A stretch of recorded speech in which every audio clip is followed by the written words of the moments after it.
Muy bien. Muchas gracias, buenas tardes. Para mí es un placer y hay una ventaja fundamental, es que yo juego en casa, ¿no? Entonces esto siempre es fundamental. Yo quería empezar agradeciendo a quien hace, felicitando a quien hace estos montajes de los ponentes, ¿no? Porque uno viene aquí subido arriba, ¿verdad? Esto es, parece uno que es el protagonista de Gladiator o algo así, ¿no? Es verdad que no me he visto del todo reflejado, ¿no? Han salido ahí muchas cosas, pero sí que cumple su función, porque yo me iba viendo, ¿no? Iba viendo el principio de la presentación y yo mismo iba pensando, oye, el ponente que viene ahora, este es bueno, ¿eh? Lamentablemente al final he visto mi foto y ya me he decepcionado, digo, no, pues no es para tanto, pero bueno, la función sí que la ha cumplido, ¿no? Probablemente, como se les ha entregado un original, un libro del que he publicado últimamente, ustedes pensarán que yo vengo a hablar de mi libro, ¿no? Que es lo que suelen hacer la gente que publicar y 3 años hablando del libro. Pero se equivocan, yo no voy a hablarles del libro, de tal manera que quien quiera saber de qué va el libro se lo va a tener que leer. Esto no es una amenaza, no es una amenaza, pero los libros es lo que tienen, hay que leerlos, ¿no? Yo espero que ustedes no me pongan caritas cuando se les dice que hay que leer algo, como hacen sus alumnos adolescentes, ¿no? Porque si los docentes ponen caritas también, vamos mal, ¿eh? Yo quiero empezar esta tarde, no puedo hacerlo de otro modo, me veo obligado realmente a ello, me van a entender. Quiero empezar la tarde agradeciendo a Escuelas Católicas la invitación que me hacen, porque verán ustedes, el nivel de los asesores jurídicos de Escuelas Católicas es tan altísimo, tan elevadísimo, que realmente que me hayan invitado a mí pues es un reconocimiento totalmente inmerecido. Y bueno, pues entonces mi agradecimiento tiene que ser aún más explícito de lo que sería en cualquier otra circunstancia. La ponencia que o la intervención que voy a hacer en esta tarde tiene 3 partes fundamentalmente. Yo suelo decir al principio las partes que tienen para que ustedes sepan a qué atenerse, ¿no? Y si quieren pues vayan tachando, ya queda una menos para la liberación, en fin, como ustedes vean, ¿no? En la primera de las partes nosotros vamos a analizar que el concierto educativo es un sistema de financiación que está establecido fundamentalmente para el ejercicio de la libertad de enseñanza y el desarrollo de su elemento fundamental, que es el ideario. Voy a hablar mucho del ideario, mucho del ideario. En realidad la intervención lo que vamos a hacer es valorar si efectivamente el sistema de concierto cumple con esa finalidad de permitir el ejercicio de la libertad de enseñanza y es un sistema justo, adecuado, correcto, o si por el contrario, como en las notas, necesita mejorar. La segunda parte, el segundo bloque, vamos a centrarnos en lo que es el concierto educativo en sí, aunque yo sé que ustedes lo conocen, espero. Es decir, los derechos y las obligaciones. Derechos que son exclusivamente económicos y obligaciones que, como sabemos, son económicas, pero también obligaciones no económicas. Y ojo al dato, porque algunas de esas obligaciones no económicas incluso pueden suponer limitaciones al desarrollo del ideario, en una paradoja absoluta, porque claro, si un sistema está hecho para permitir el desarrollo del ideario y le pone limitaciones, pues en ese sentido vamos mal. En una tercera parte vamos a analizar efectivamente si se cumple o no esa finalidad con solo cinco conclusiones. Y todo esto en tan solo media hora, ¿eh? Con lo cual yo les aconsejo que se agarren fuerte al asiento porque vamos a ir cogiendo velocidad, ¿eh? Bien.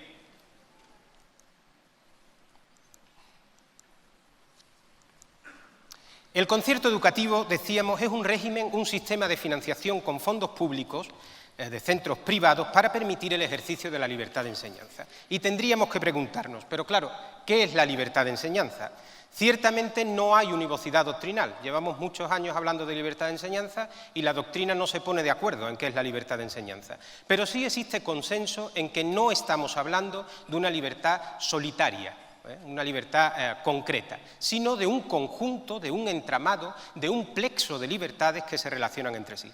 Verán ustedes, la mejor manera, en mi opinión, de aprehender con H el concepto de libertad de enseñanza es referirnos a los diferentes titulares posibles de esa libertad de enseñanza. De tal manera que cuando veamos para cada uno de ellos en qué consiste la libertad de enseñanza, nos va a salir un listado de libertades. La suma de todos esos consiste, ese es el supraconcepto libertad de enseñanza. Vamos a verlo. Hay tres posibles sujetos de la libertad de enseñanza. Las personas físicas y jurídicas con pretensiones de titularidad. Para ellos la libertad de enseñanza consiste fundamentalmente en la libertad de creación de centros, pero en un sentido amplio, como dice el Tribunal Constitucional. No solo constituirlo, también organizarlo, dirigirlo, dotarlo de un ideario. Para los padres y alumnos, la libertad de enseñanza consistiría en una libertad de elección de tipo o modelo de educación, de formación religiosa y moral de los hijos, de acuerdo con las convicciones de los padres, y la elección de centro, y también participación en el control y gestión del centro. Y finalmente, para el tercer posible sujeto, que son los profesores, la libertad de enseñanza consistiría en la libertad de cátedra y en la participación en el control y gestión del centro. Fíjense, de este volumen de libertades que aparecen y que conforman ese supraconcepto que es la libertad de enseñanza, la mayoría son libertades de elección. Si hay elección, quiere decir que debe haber un elemento diferencial, porque para elegir hay que elegir entre cosas distintas. Pues bien, ese elemento diferencial en la libertad de enseñanza es el elemento nuclear, el elemento fundamental, el elemento básico de la libertad de enseñanza. Y nos estamos refiriendo al ideario, al carácter propio, al proyecto educativo singular del centro. Fijaos, el ideario es lo que justifica la existencia de nuestros centros para permitir el ejercicio de la libertad de enseñanza y lo que justifica su financiación con fondos públicos, para que efectivamente esa elección no venga previamente determinada por condicionantes económicos. Recuerdo en esto que en una conversación que tenía con un político de Izquierda Unida, saben ustedes que Izquierda Unida aboga, lo dicen expresamente en su programa, por una escuela pública única, es decir, como modelo excluyente. Pues en una conversación que yo tenía con un político de Izquierda Unida, le decía que eso suponía la desaparición de la libertad de enseñanza constitucional. Y este señor me decía que no, que ellos entendían que dentro de la escuela pública solo cabía la libertad de enseñanza, ¿no? Pero claro, elegir entre lo mismo no es elegir. Es decir, esto es como si yo cogiera a alguno de ustedes y le dijera, acérquese por favor, y su libertad de mercado, su libertad de comercio va a consistir en que de un estante usted puede coger la bebida refrescante, la bebida gaseosa que usted quiera, de un estante concreto. Y este señor se volviera hacia mí con cara de póker o con cara de asombro y me dijera, oiga, en ese estante solo hay Coca-Colas. Y yo le dijera, muy bien, pero su libertad de mercado consiste en que puede coger la primera, o la quinta, o la que está en séptimo lugar. Oiga, elegir entre lo idéntico no es elegir. Sé que ustedes me dirán, bueno, pero la escuela pública no es toda igual, ¿no? Porque nos encontramos, bueno, porque alguna ha hecho programas de innovación educativa, o tiene bilingüismo, o presta actividades y servicios complementarios. Bien, estos son matices. Sería como si a este mismo señor del anuncio, y con esa misma estantería, yo le dijera, elija usted la bebida, y él me contestara, en esa estantería solo hay Coca-Colas, Coca-Colas Light y Coca-Colas Cero. Bueno, no es una gran diferencia, ¿verdad? Estamos hablando siempre del mismo producto. Con esto insistimos, lo voy a decir más veces, la verdad, insistiremos en que el ideario es lo que justifica la existencia de nuestros centros y su financiación con fondos públicos. Y esto me interesa mucho, porque ahora que estamos viviendo una situación de debate social y político sobre la existencia de la enseñanza concertada, bueno, ¿qué digo ahora, no? Esto es siempre, ¿no? Siempre vivimos en esta situación, en esta espada de Damocles permanente. Pero ahora es verdad que se recrudece, siempre en los periodos electorales se recrudece casualmente, ¿no? Pues bien, ahora que estamos en un debate social y político sobre la justificación de la enseñanza concertada, es conveniente que nosotros tengamos claro cuál es la justificación fundamental y cuáles son otras fundamentaciones, justificaciones que van saliendo y que francamente pueden ser válidas puntualmente, pueden ser accesorias, pero no pueden sustituir a la fundamentación principal. ¿A qué me refiero? Pues me refiero a este tipo de fundamentaciones que vamos escuchando y que a veces nosotros incluso utilizamos. Por ejemplo, aquella que dice que los centros concertados deben existir porque el padre puede elegir el centro que quiera, faltaría más, en virtud de los criterios que le venga en gana. por muy peregrinos que esto puedan ser. Es decir, pueden elegir un centro pues porque está más cerca de mi domicilio, porque facilita la conciliación de mi vida familiar, porque creo que mi hijo allí va a sacar mejores notas, porque va a tener mejores relaciones sociales, porque los profesores son mejores o incluso porque va a estar más controlado. Y verán ustedes, efectivamente es legítimo que el padre elija el centro por las razones que quieran, pero no todas las razones tienen el mismo peso. De esta manera, la administración pública puede favorecer que la elección de centros se haga por alguno de estos criterios, pero tiene que garantizar que la elección de centro en virtud de la elección de tipo o modelo de educación se produzca. No es lo mismo favorecer que garantizar. Es cierto que a veces la administración pública se olvida de estas cosas, ¿no? O no lo habrá estudiado, no estaría ese día en clase. Hay otro tipo de argumentos que también escuchamos y es que dice, mire, los centros concertados tienen que existir porque en realidad la escuela pública no puede atender a la totalidad del alumnado. Miren, atender a la totalidad del alumnado hace referencia al acceso universal a la enseñanza, es decir, al derecho a la educación. Y es magnífico y muy loable que nosotros ayudemos, coadyuvemos al cumplimiento del derecho a la educación. Pero nuestra razón de ser no está en el derecho a la educación, está en la libertad de enseñanza. Ojo con este argumento, porque ciertamente hoy día la escuela pública no puede atender a la totalidad del alumnado. Pero en unos años, con el descendimiento demográfico que hay, quién sabe si sí. Para esos que utilizan este argumento, nuestra razón de ser ya no existirá para la existencia de los centros. Sin embargo, tenemos que tener en cuenta la insistencia que estamos haciendo. Nuestra razón de ser no está en el derecho a la educación, está en la libertad de enseñanza. Aún una justificación más. Hay quien dice que la escuela concertada tiene que existir porque es más barata, porque ahorra dinero al erario público. Pero la escuela concertada ni debe, ni tiene, ni quiere ser más barata. Quiere que le abonen la cuantía que se corresponde con la prestación del servicio educativo. Ni un euro más, pero tampoco ni un euro menos. Es evidente que en esto está un ámbito importante de nuestras reclamaciones y de nuestra exigencia. Bien, por tanto, queda claro que el ideario es lo que justifica la existencia de nuestros centros, de los centros de iniciativa social, y su financiación con fondos públicos. Dicho de otro modo, el día en que el ideario no sea significativo en nuestros centros, no sea trascendente, ese día habrá decaído la justificación de nuestra existencia. Y ojo, no ya solo porque el titular del centro, que ha hecho un proyecto educativo con una finalidad ideológica, vea que no se está cumpliendo el objetivo, sino porque para la misma sociedad ya no será útil. Porque, miren ustedes, para ser y hacer lo mismo que la escuela pública, ya está la escuela pública. En esto hay un elemento que me preocupa sobremanera y que creo que nos debería de preocupar a todos, que es el proceso de publificación al que se está sometiendo a nuestros centros.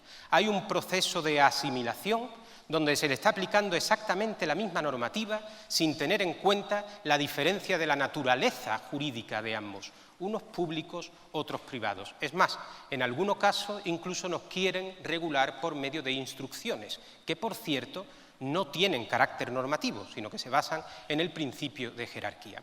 Esta publificación de nuestros centros, esta tendencia a convertirnos en otros centros públicos, va en detrimento de nuestra justificación, porque va en detrimento de ese elemento diferencial que es el ideario que nos justifica.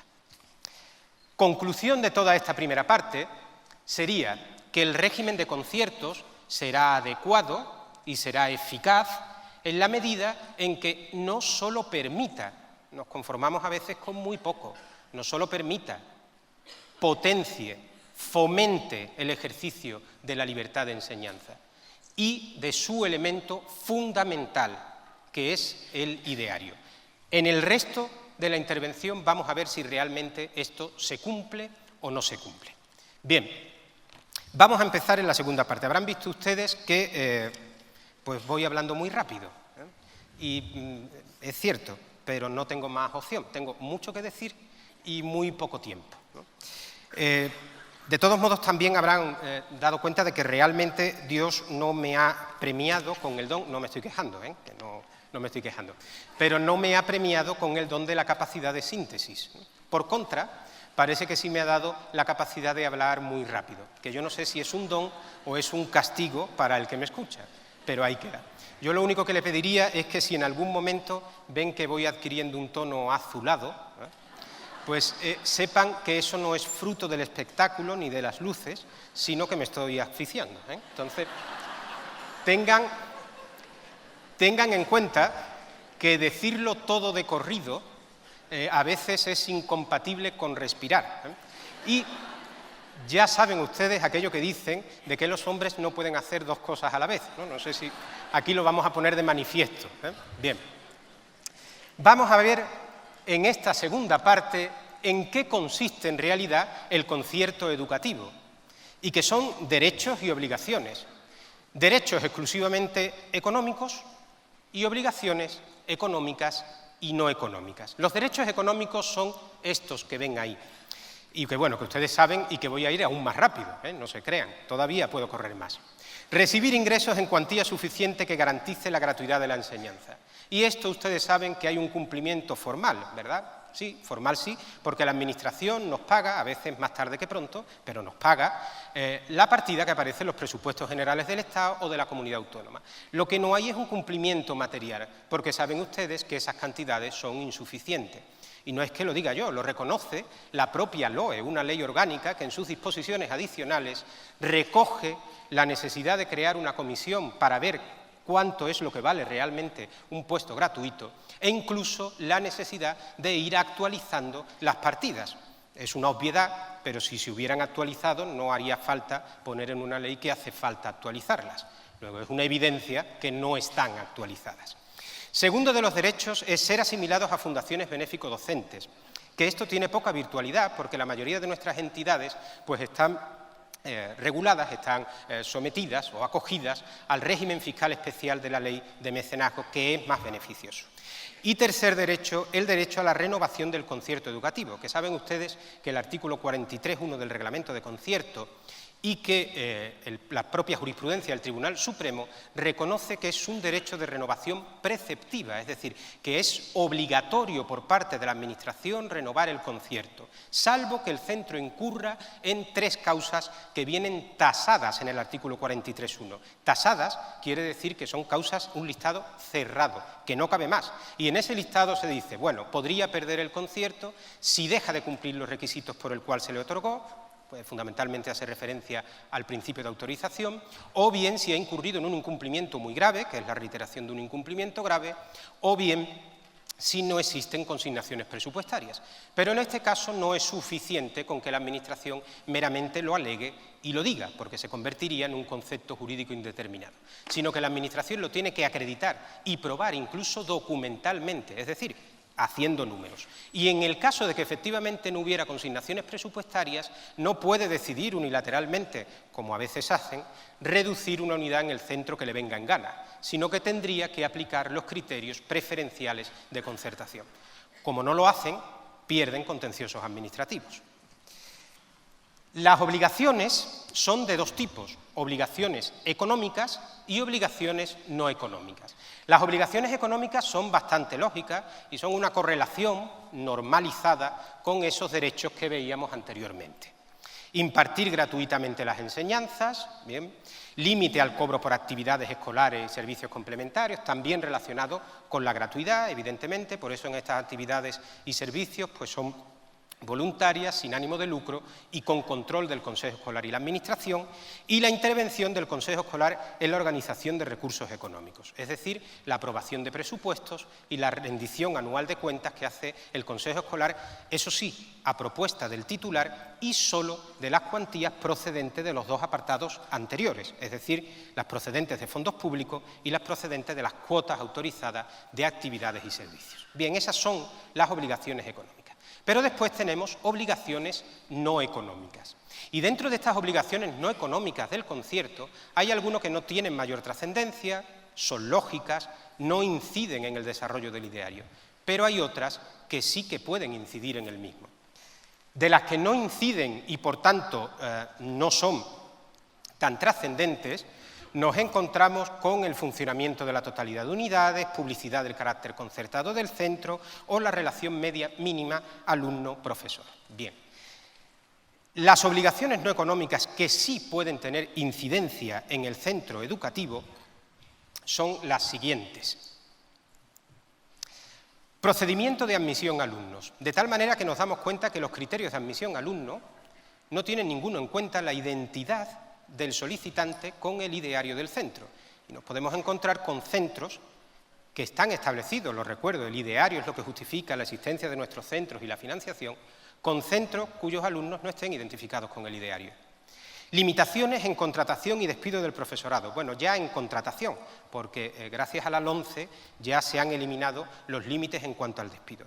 Pero en cuanto a contratación, en un proceso sin parangón en una empresa privada, en ningún sector empresarial ni industrial del Estado español, donde no hay limitaciones a los procesos de selección, aquí, a una empresa privada, como es un centro educativo privado sostenido con fondos públicos, se le dice que el Consejo Escolar, de acuerdo con el titular, debe fijar unos criterios que deben atender básicamente a los principios de mérito y capacidad. Ojo, no que deben atender básicamente a la identidad del candidato con el ideario del centro, sino a los principios de mérito y capacidad.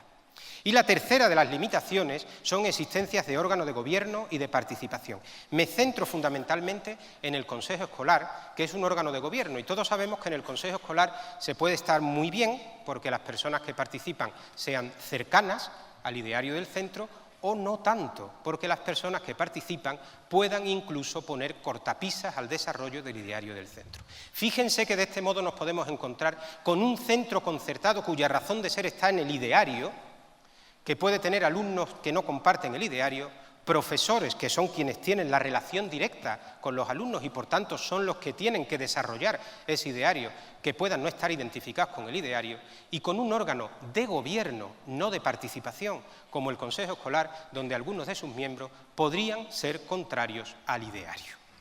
Bien, el tercero de los bloques. Voy en tiempo, no sé si ustedes me van siguiendo, pero en tiempo voy, que a mí me han dicho que es lo fundamental, y yo soy cumplidor sobre todo.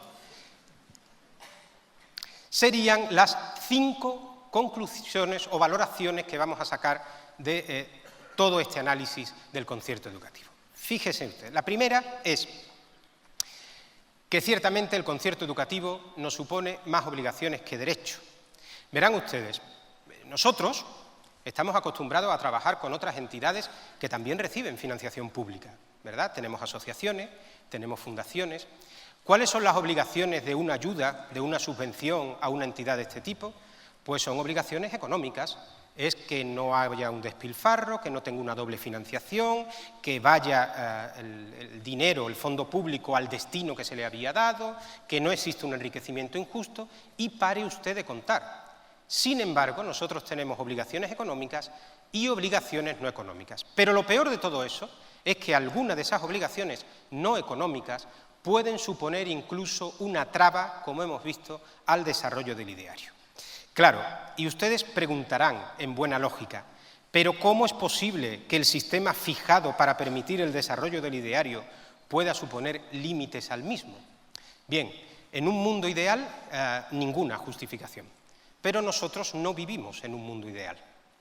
Vivimos en un mundo donde la regulación de la libertad de enseñanza se hace en el año 1985, en un marco establecido fundamentalmente por la LODE y después por el Reglamento de Concierto, que se mantiene, a pesar de la existencia de leyes posteriores del Partido Popular. Pero el marco que regula la libertad de enseñanza se mantiene, es el mismo. La LODE sigue en vigor, de hecho, y la LOE, ¿no? Pero la LODE sigue en vigor. Y esta ley orgánica fue hecha por un partido, el Partido Socialista, que pocos años antes había propuesto que no se reconociera la libertad de enseñanza en el marco constitucional, o que había abogado en el proceso constituyente con la desaparición de los centros privados sostenidos con fondos públicos. Luego, evidentemente, cuando tuvo la oportunidad, sí que estableció piedras en el camino del desarrollo del ideario, incluso en el instrumento que estaba establecido precisamente para el desarrollo del ideario. Es decir, sí, estamos ante un caballo de Troya, ¿no? Bien, El tercero, sí, debo decir en relación a esto, que me gustaría mucho, y cuando digo mucho es mucho, me gustaría mucho hablar de la ambigüedad y de la necesidad del consenso del artículo 27 de la Constitución y también de esos dos marcos que existió hasta el año 1985 y sobre todo me gustaría mucho, pero mucho, hablar del principio de subsidiariedad, que tenía dos modelos hasta el año 85, pero parece que uno se ha impuesto. Pero no tengo tiempo y no puedo hablarlo. Claro que, si alguien después quisiera hacerme alguna pregunta sobre el principio de subsidiariedad, yo...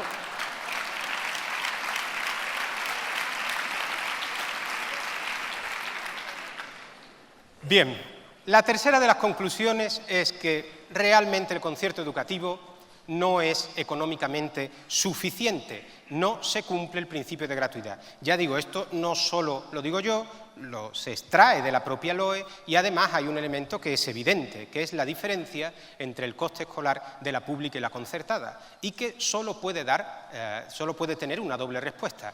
O los públicos están despilfarrando, que creo que no, o a nosotros nos están pagando de menos, que, dicho sea de paso, creo que sí, esto que quede entre nosotros.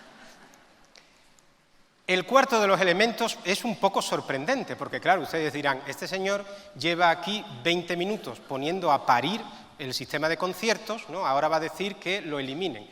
Y error, ¿no? Vamos a decir esto que aparece ahí, y sin embargo, te quiero, ¿no? Es decir, a pesar de los inconvenientes, el sistema de concierto sigue siendo probablemente el menos malo. Eso sí, tiene que mejorar. Y nosotros tenemos que exigir que mejore, tenemos que reclamar que mejore para que efectivamente sirva para el desarrollo del ideario y no para establecerle limitaciones. Pero a pesar de eso, creemos que hoy día sigue siendo el menos malo de los sistemas. ¿Por qué? Pues por varias razones. La primera, ¿no? Muy popular y campechana, que es más vale pájaro en mano que ciento volando. Es decir, bueno, miren ustedes, el concierto educativo, quieran que no, pues ahí está y está funcionando, mal que bien está funcionando. Luego tenemos la certeza de que puede funcionar. El segundo de los elementos es que preferimos un sistema de financiación propio específico de la educación que no uno más general, como podrían ser las subvenciones, las ayudas, preferimos uno específico del ámbito educativo. Y dentro de los específicos del ámbito educativo, este nos parece el menos malo. Verán frente a otros. Ahora, por ejemplo, pues hay mucho seguidor del cheque escolar, ¿no? Pero verán ustedes, el cheque escolar le falta, como diría yo, un hervor, ¿no? Es decir, el cheque escolar no tiene un estudio riguroso de aplicación en nuestro país. Y claro, con estas cosas improvisar es lo menos que podemos hacer, ¿no? No es buena idea improvisar, ¿no? Pero además, cuando se han aplicado situaciones cercanas al cheque escolar, los resultados han sido muy decepcionantes, porque se afectan algunos de los principios que a esta altura de la película ya tendrían que ser inamovibles. Por ejemplo, el tema de la estabilidad de los centros o, sobre todo, la equidad o la gratuidad, que se cuestionan cuando se ponen en funcionamiento algún otro tipo de sistema de financiación. Finalmente, creo que debemos abogar por un concierto educativo mejorado, eso sí, porque ahora que se está cuestionando el fondo, la libertad de enseñanza, no nos vamos a poner nosotros a discutir sobre las formas, sobre el sistema en que se financia esa libertad de enseñanza. No vaya a ser que cuando lleguemos a un acuerdo ya no tengamos que financiar. Entonces, bueno, mejor defendamos ahora la libertad de enseñanza. Voy con la quinta de las conclusiones. La necesidad de un debate social formado. Verán ustedes, ahora mismo se está produciendo fuera de estas puertas un debate social y político sobre la libertad de enseñanza. Y nosotros tenemos la responsabilidad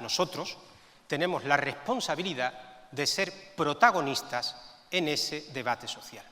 Por lo tanto, fórmense ustedes en fundamentos de la libertad de enseñanza.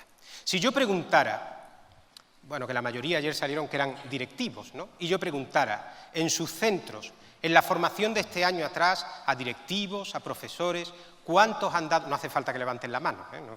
¿Cuántos han dado cursos sobre innovación educativa? ¿Cuántos sobre bilingüismo? cuánto sobre adaptación de las enseñanzas, de las materias, actualización de materias, y si le preguntara cuántos han dado algún curso a sus docentes o a sus equipos directivos sobre fundamentación de la libertad de enseñanza. Pues así nos luce el pelo.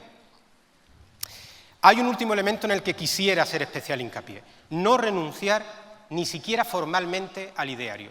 Me preocupa que hay personas que no quieren hablar de que nosotros nos dedicamos a la evangelización. Nosotros nos dedicamos a la evangelización, esto no es malo decirlo, a evangelizar educando y a educar evangelizando, una frase preciosa, ¿no? Pero hay gente que no quiere decirlo porque teme que lo tachen de adoctrinadores. Miren ustedes, de adoctrinadores nos van a tachar en cualquier caso. Esto, para ese viaje no necesitamos alforjas, ¿no? Pero además, fíjense, porque adoctrinar es un verbo que en el diccionario de la lengua no tiene connotaciones negativas. Pero si le diéramos connotaciones negativas, sería algo así como una imposición acrítica. Y fíjense, una imposición acrítica no puede casar con un centro que se ofrece con un ideario explícito que los padres conocen previamente y que eligen previamente. Esto no casa. Hay otro elemento que me preocupa y es el uso de los eufemismos. Nosotros no nos dedicamos a educar en valores del humanismo occidental. Nosotros nos dedicamos a evangelizar. Miren, si hay algo que me gusta mucho de escuelas católicas es lo explícito y lo transparente que es su nombre. Uno lo ve y sabe desde el principio a qué atenerse.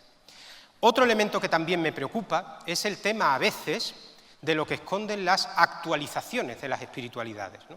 Miren, yo les voy a poner un ejemplo, iba a decir de lo que sé, pero voy a decir de lo que soy, ¿no? Yo soy salesiano cooperador, ¿no? Y don Bosco decía: buenos cristianos y honrados ciudadanos. Si nosotros, por temor a que nos digan que adoctrinamos, quitamos la primera frase, la de buenos cristianos, la primera parte de la frase, nosotros no estamos actualizando a don Bosco, estamos traicionando a don Bosco. Bueno, pues apliquen eso mismo al resto de los carismas. Acabo con una viñeta que, bueno, pues me ha hecho exprofeso un amigo, Agustín de la Torre, que yo creo que refleja mucho de lo que hemos estado diciendo en la ponencia. Ahí tienen ustedes una titular en primer plano que ofrece un centro y que además, que como quiere que al centro pueda acceder cualquiera, pretende que sea sostenido con fondos públicos. Y nos encontramos alrededor con las elecciones que hacen los demás. Lamentablemente, el único que realmente responde a la propuesta de la titular, que es el ideario, es el que parece que se va a quedar fuera, ¿no? Aparece allí. Me encanta ese ideario, pero me temo que mi hijo se va a quedar en el listado de no admitidos. Yo espero que en un futuro podamos encontrarnos en otros foros, en otros debates, donde hablemos en profundidad de la libertad de enseñanza, porque ciertamente, con la que está cayendo, ya eso será una muy buena noticia. Muchísimas gracias por su atención.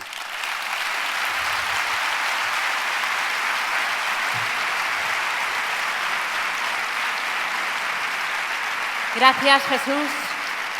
Te invito a que pases al Chester, te pongas un poquito de agua, porque con eso de que hablas tan rápido y te cuesta respirar.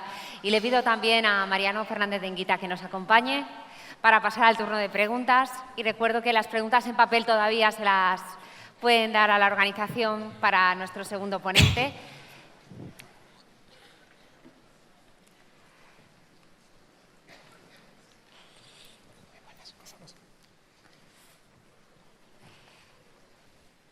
Bueno, he de decir que la pregunta más repetida es la del principio de subsidiariedad, pero vamos, que como 10 tuiteros la han escrito, pero esperamos un poco a que nos lo explique, ¿te parece? Muy bien. Vamos a empezar con Mariano. Hay una pregunta que tiene que ver con algunas propuestas de la ampliación de la obligatoriedad de la educación, de extenderla hacia los 18 años. Entonces, preguntan a través de las redes sociales a algunos de los congresistas que se nos cuesta motivar actualmente a nuestros alumnos cuando están en secundaria, cuando tienen 14 y 15 años, tenemos gran parte del alumnado que ya no está motivado. Por suerte, los que llegan hasta cuarto de ESO a veces les cuesta. ¿Cómo recoge usted esta propuesta? Mi deseo es que todo el mundo siga hasta los 18 y más. Me parece prematuro y pequeño fracaso que alguien salga antes de los 18 a trabajar y que salga con menos de un título postobligatorio. Ahora, dicho eso, que es la voluntad de materializar un derecho y una adquisición social, yo creo que una ampliación de la obligatoriedad 2 años más, lo he escrito en algún momento, choca con los derechos civiles. Es decir, yo creo que nadie puede ser obligado a mantenerse, ¿no? A mí me gusta siempre citar a Mae West, que no era precisamente evangelizadora, ¿no? Pero dijo una frase genial una vez. Le preguntaron qué pensaba del matrimonio. Dijo, es una institución estupenda, pero no estoy lista para ser institucionalizada. Y es que en inglés institución es ser encerrado, y nos guste o no nos guste, la escuela encierra. Será maravillosa, pero encierra. Y a los 16 años no todo el mundo quiere estar, ni a los 17. Por consiguiente, creo que no puede ser obligatorio, hay que convencer, no vencer, para que se queden. Hay otra pregunta que se dirige un poco hacia algún aspecto que ha citado literalmente en la ponencia. Decía, la universidad ha dicho que era una llave para trabajar. Uno de los tuiteros se pregunta, ¿llave para trabajar? Que se lo digan a mis compañeros, que han tenido que emigrar y han tenido que salir fuera de este país, o siguen con un contrato en prácticas y tienen 40 años. Es un espejismo sobre la educación, es un espejismo. Lo que pasa es que unos las pillan más y otros las pillan menos, en Twitter o fuera de Twitter, y unos se lamentan más y otros menos.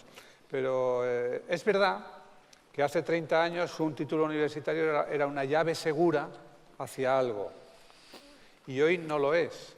Pero no tenerlo es una puerta segura cerrada hacia un montón de cosas. Entonces, simplificando, no voy a citar aquí cifras y cosas por el estilo, pero digamos, las ventajas de la educación han aumentado.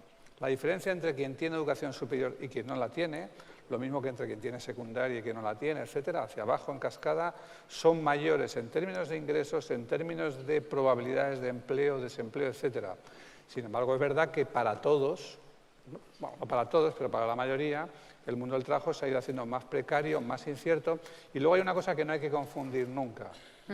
Un campesino o un tendero o un fontanero entra directamente a trabajar o no entra, mientras que un abogado, un médico, un sociólogo, un profesor, tiene una larga carrera, que es más lenta al principio, pero también se manifiesta que es una carrera en que los ingresos continúan subiendo a lo largo de la vida, cosa que no sucede con otras ocupaciones, etcétera.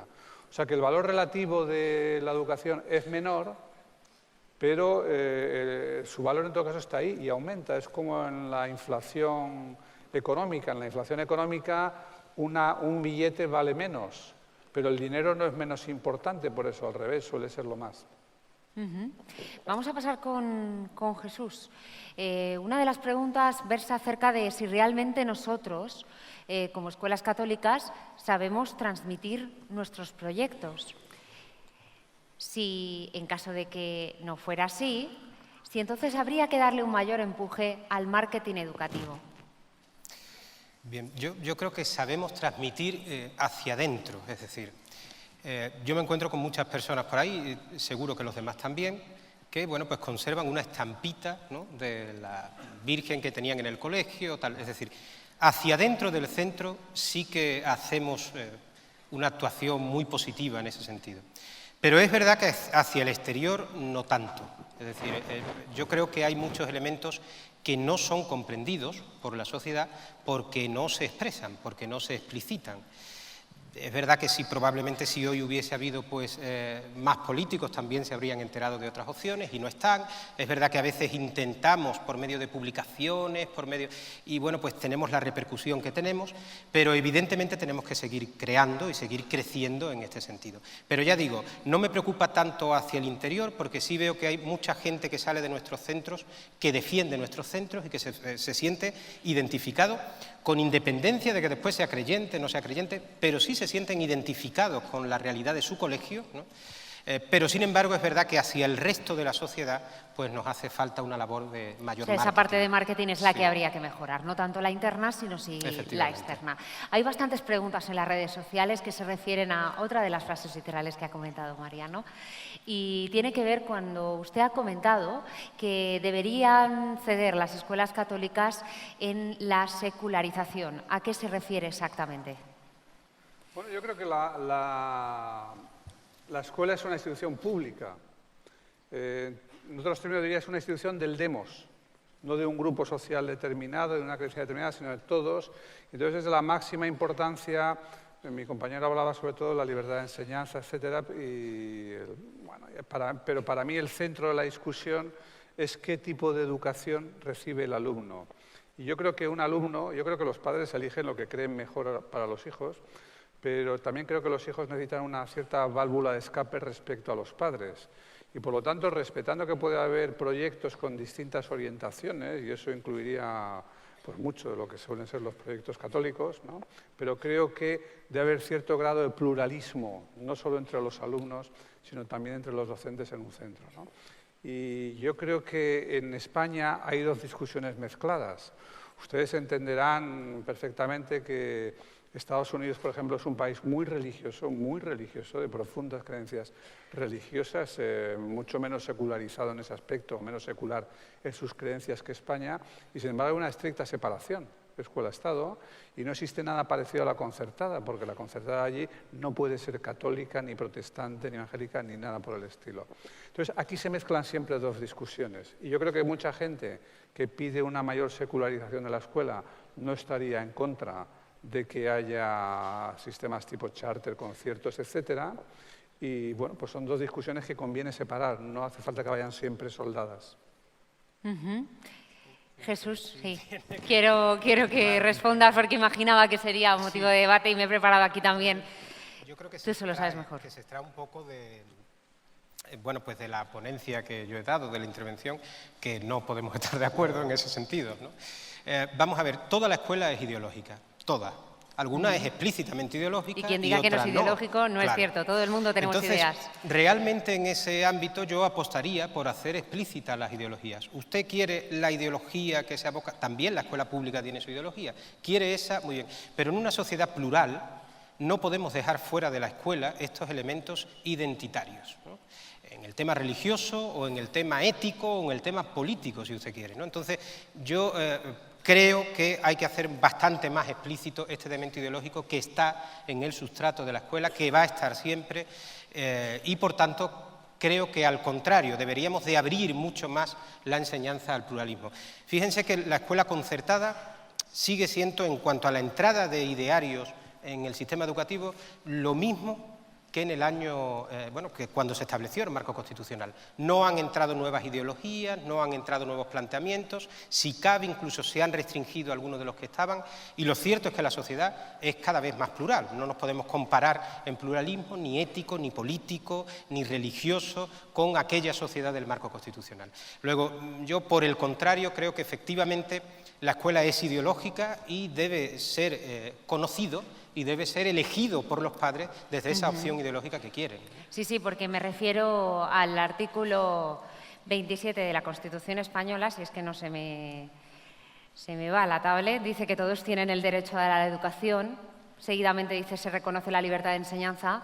Decía Manuel Madaleno esta mañana en su ponencia las dificultades que hubo cuando en el 78 se llegaba a ese intento de consenso para poder conseguir la redacción de este artículo, pero también dice, además de que la enseñanza básica es obligatoria y gratuita, comenta que los poderes públicos garantizan el derecho que asiste a los padres para que sus hijos reciban la formación religiosa y moral que esté de acuerdo con sus propias convicciones. Entonces, un poco entiendo yo que cada uno con su postura, lógicamente, esto es un ejemplo de pluralismo también. De todos modos, yo querría matizar, porque existe una fundamentación, esto sí tiene que ver con el libro, pero no quiero adelantar demasiado, si no, no se lo leen. Que se lo lean. Y bueno, lo hemos editado para nada, ¿verdad? El libro sí habla sobre la fundamentación de la libertad de enseñanza y ciertamente la fundamentación jurídica es una de ellas, pero no olvidemos que es fruto de un consenso que se puede modificar, de hecho ahora se está discutiendo, y podríamos cambiar el modelo que hay sobre libertad de enseñanza. Por eso en el libro se hace hincapié en el sentido de decir, no, mire usted, es que en un marco democrático no solo es que se reconozca la libertad de enseñanza, sino que es que debe ser así, porque existe una pluralidad en la sociedad que en la educación tiene que tener un reflejo y porque los nuevos fines que se le están pidiendo a la educación, esto de la escuela total, la educación integral del alumno, esto también tiene que afectar al elemento ideológico y por tanto realmente la libertad de enseñanza no solo es que en nuestro marco constitucional esté reconocido, sino que entendemos que obligatoriamente en un sistema democrático sano debería estar reconocido. Sí, Mariano. Sí, yo es que la discusión jurídica podría ser larguísima y de hecho ya ha sido larga y continuará, ¿no? Pero yo creo que la cuestión es que parece que sobrevuela sobre nosotros una divisoria que es que los adultos eligen y los niños no. Y yo no voy a sugerir aquí que los niños elijan la escuela, pero sí creo que los niños necesitan cierta pluralidad. Moderada, controlada, estas cosas. Es decir, no creo que puedan ser sometidos simplemente a que sus padres, que bueno, mis padres eran, y yo fui durante mucho tiempo tan creyente como cualquiera de ustedes aquí, ¿no? Y por lo tanto sobreviví a eso, me fue bastante bien y no veo ningún peligro en ello. Pero hay que comprender que con esa concepción uno da entrada a cualquier creencia, o por lo menos a cualquier creencia que no sea manifiestamente ilegal. Entonces yo creo que es un derecho de los menores también conocer cierto grado de pluralismo. Es decir, me interesa más el pluralismo dentro del centro que el pluralismo entre centros, aunque creo que también debe haberlo y que hay un espacio para ello. No comparto ese estereotipo, igual que no comparto el estereotipo de que las escuelas privadas y concertadas son para ricos, tampoco comparto el estereotipo de que las escuelas públicas son homogéneas, son como las Coca-Colas y no tienen proyecto. De hecho, son tan variadas. Hoy que estoy aquí, debo decir que son tan variadas como las concertadas y privadas.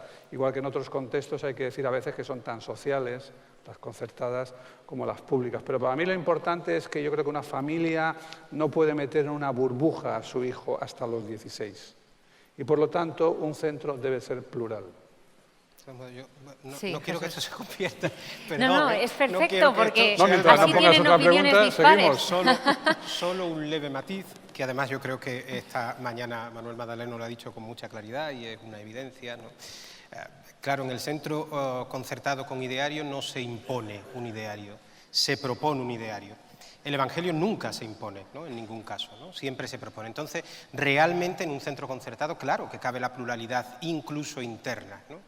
Pero esto no va reñido con que los padres elijan pues, unas determinadas, que sus hijos se eduquen conforme a unas determinadas convicciones. Porque si no se educan conforme a esas convicciones, se van a educar conforme a otras convicciones que no habrán elegido los padres. Igual lo ha elegido el Estado. Mire usted, ¿quién es el Estado para elegir en virtud de qué convicciones se tiene que educar mi hijo, ¿no? Pero es cierto que esta discusión iría para, sí, que no digo un café, ¿no? Esto es una cena. Podríamos estar toda la tarde.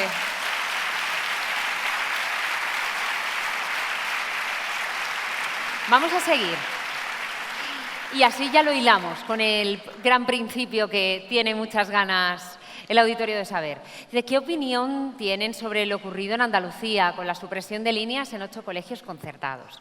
Soy de un centro afectado y la respuesta de mi inspector fue: su centro es subsidiario.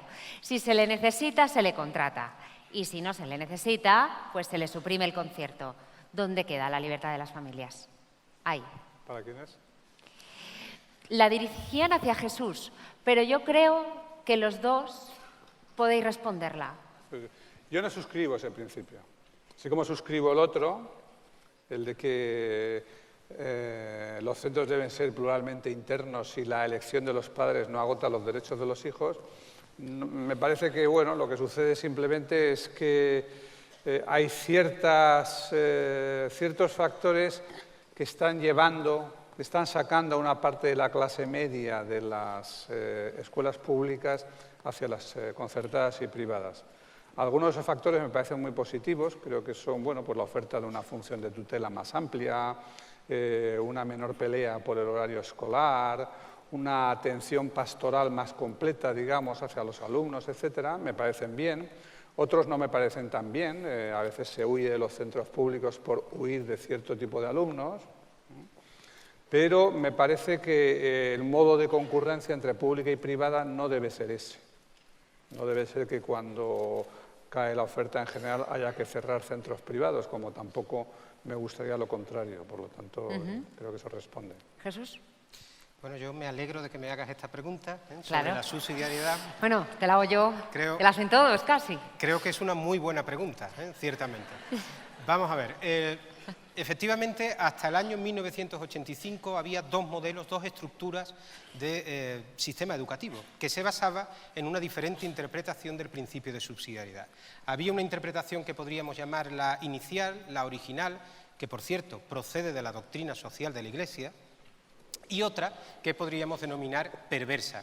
No en el sentido de que sea malvada, ¿no?, sino en el sentido de que esto se suele utilizar cuando uno mantiene el término, pero cambia totalmente el concepto, es decir, le da la vuelta al calcetín. El principio de subsidiariedad inicial decía que la sociedad es la que debe prestar servicios y donde no llega, para garantizarlos, están el Estado, las administraciones públicas. Sin embargo, a partir de la LODE se implantó el modelo justo al contrario, el principio de subsidiariedad perverso, que dice que la administración es la que tiene que prestar el servicio y allí donde no llega es donde la sociedad podría entrar. Fíjense, bueno, hemos hablado de eso, hemos hablado también de algunos de los elementos que influyen en la reducción de conciertos, como el elemento de la demografía, el derecho a la educación. Verán, esto es aún peor, porque en las 8 líneas que se han reducido en Andalucía, se ha utilizado un argumento que era el descenso demográfico, no el descenso de la demanda, el descenso de la demanda social del centro, sino el descenso demográfico. Es decir, efectivamente estamos bajando el número de alumnos y, por tanto, te ha tocado que te quitemos esa línea. Pero es peor que esto, porque en los procedimientos contenciosos, todo esto está recurrido y está en el Superior de Justicia. En todos esos procedimientos contenciosos hay una cosa que se llama el expediente administrativo, que te llega desde la Administración. Y en esos expedientes administrativos hemos podido comprobar que en ese mismo año la pretensión de la Administración pública no era amortizar una unidad en la zona, sino quitar una unidad concertada para ampliar una unidad pública.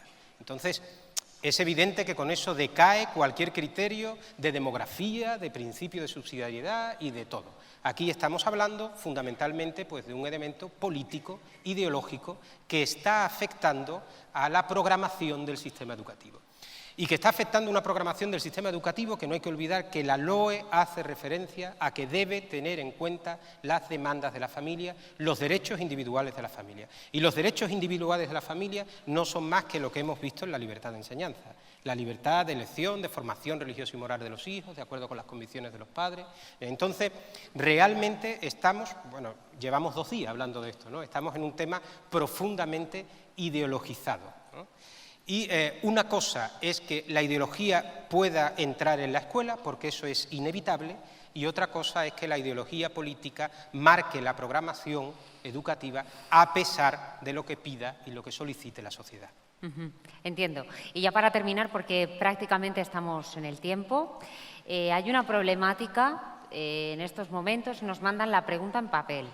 Previsiblemente, nos dice la persona, las comunidades religiosas no podrán cubrir los déficits que supone el mantenimiento de los centros concertados, en muchos casos. ¿Cuál puede ser la mejor forma para mantener estas obras? Para cualquiera de los dos, nos dice. Yo creo que la mejor forma es reclamar que el concierto educativo financie lo que es la prestación del servicio educativo y que garantice la gratuidad. Esa es, sin duda, la mejor de las maneras posibles. Buscar otro tipo de financiaciones, bueno, están bien, pero miren ustedes, eso es asumir que nos van a pagar de menos. Y yo creo que en justicia lo que hay es que reclamar que efectivamente el pago se corresponda con la prestación del servicio que hacemos. Ya dije antes, ni 1 euro más, pero tampoco ni 1 euro menos. ¿Algo que añadir o paso a otra pregunta que creo que es interesante y que va dirigida además para Mariano? ¿No le resulta paradójico que en época de recortes en educación se haya mejorado, sin embargo, el porcentaje en fracaso escolar? Perdona, ¿puedes repetir? Sí, dice que no le resulta paradójico que en la época de recortes en educación se haya mejorado, sin embargo, en el porcentaje del fracaso escolar. No, porque yo creo que ahí intervienen 2 cosas. En primer lugar, el mercado de trabajo es menos favorable y a ver, el proceso de abandono escolar es como las migraciones, tiene un pull y un push. Los chavales se quieren ir al trabajo porque hay trabajo y porque está bien pagado y es fácil en ese momento. Está bien pagado para esa edad, ¿no? aunque luego sea una trampa saducea. Y ese pool ha desaparecido, ¿no? Entonces, eso hace que la gente vuelva. Sobre todo se ha notado mucho en la formación profesional y se ha notado en las zonas de mayor abandono, que eran las zonas de la costa del Levante, las Islas Baleares y en menor medida Canarias, ¿no? Y luego yo creo que hay otro aspecto que es puramente interno. Es como si el profesorado español, y aquí sin distinciones de pública, privada y concertada, considerase que hay un 30% de tontos, ¿no? España tiene las regiones, las comunidades autónomas en España, por ejemplo, pues ya saben que España está un poquito por debajo de la media, PISA y tal, pero hay comunidades que están a la altura de Finlandia. Hay otras que están muy por detrás. Bueno, pues en todas ellas se suspende a la misma proporción, que es aproximadamente el 30%. Entonces es como una cosa cíclica en la historia de la educación en España, que de vez en cuando salta el escándalo, y ha sucedido con la Ley General de Educación allá por, a mediados de los 70, y cuando se ve que hay mucha gente, estamos suspendiendo a mucha gente, empieza a caer. Nadie sabe por qué, pero empieza a caer. Y yo creo que empieza a caer simplemente, bueno, porque hay mayor esfuerzo, hay algunos programas y tal, pero sobre todo hay mayor conciencia de que estamos suspendiendo demasiado. De manera que creo que son esos dos factores al margen de los recortes. Por un lado, llevamos un tiempo, nos lo está diciendo la OCDE, por ejemplo, al derecho y al revés, que esas cifras son absolutamente anómalas, y por otro lado, el mercado de trabajo atrae menos. Luego los chicos y las chicas, sobre todo los chicos, que son los principales fracasos, ¿no? Quieren quedarse más tiempo, aceptan quedarse más tiempo, y los profesores califican con más cuidado. Pues es todo por mi parte. Muchísimas gracias a Mariano Fernández Tenguita y a Jesús Muñoz de Priego. Fuerte aplauso para ellos.